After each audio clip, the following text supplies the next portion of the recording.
కొన్ని ఫోన్లో చిత్రాలు చూశాను నేను, అమ్మవారి ఫోటో ఉంటుంది, ఇంత పొడుగు ముక్కు ఇలా సరిగ్గా చూపుడు వేలు సరిపోయేలా ఉంటుందండి. నిజంగా సంపెంగ మొగ్గలాగే ఉంటుంది.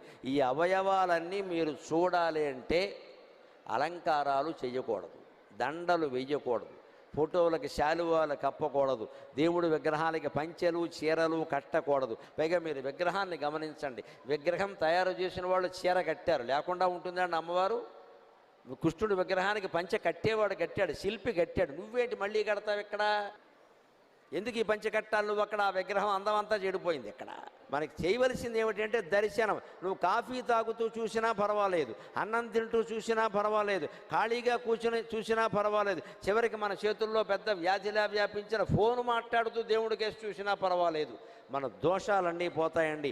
ఎంతసేపు దర్శించారు మీ ఇంట్లో విగ్రహాన్ని కానీ గుళ్ళో దేవతను కానీ, దాన్ని బట్టి ఉంటుంది మన జీవితం అంతా.